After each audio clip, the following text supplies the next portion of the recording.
Welcome back, everybody, to our town hall with Republican presidential candidate Governor Ron DeSantis of Florida. All right, next up, we've got another question from Jim. He's an engineering manager here in Des Moines. Jim, there you are. Hey, listen, let me ask you, how are you looking at this race right now as you get ready to head to the caucuses on Monday? I'm looking forward to it. I think there's a lot of good candidates. I'm definitely leaning towards Mr. DeSantis, but I have not fully decided yet. But Well, looking you got forward a question for the governor, so go ahead. Fine. I do. Donald Trump vowed to build the wall, yet only succeeded in building about 50 miles. Democrats used their activist judges and bureaucracy to obstruct the program.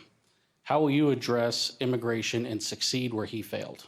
Well, thanks, Jim. And I think it's a huge issue because if we can't get this right, where we're a sovereign country and you have millions and millions of people coming from all over the world, I don't see how we're going to be successful. So I'm going to declare a national emergency on day one in office. I'm going to marshal resources, including the military, to stop the invasion. When people come illegally, they need to be deported back to their home country. You know, Donald Trump promised record deportations. He actually deported less than Barack Obama did in his first 4 years. So he's promising the same this time, but he didn't do it the first time around.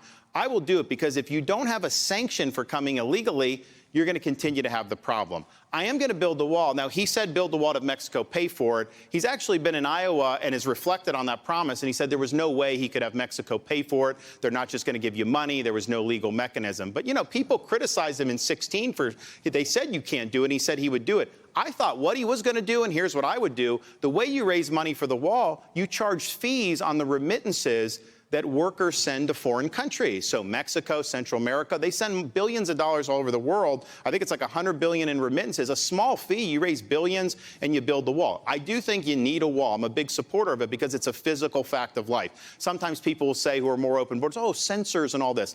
You know, when you have an open borders president like Biden, you need to have that barrier. And I do think if Donald Trump had built it, Biden would not have been able to bring in 8 million people. But another thing I'm going to do that other presidents haven't been willing to do, we're going to treat the Mexican drug cartels like foreign terrorist organizations. They are coming into this country, and they are poisoning tens of thousands of our fellow Americans every year. In Iowa, I've been all over Iowa.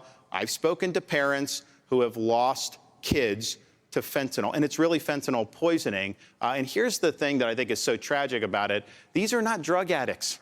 These are somebody, maybe they're in college, they're stressed out, taking exams, and they think that a pill can help them, that they think it's something else, and that it ends up being laced with fentanyl. That one pill can be enough to poison them to death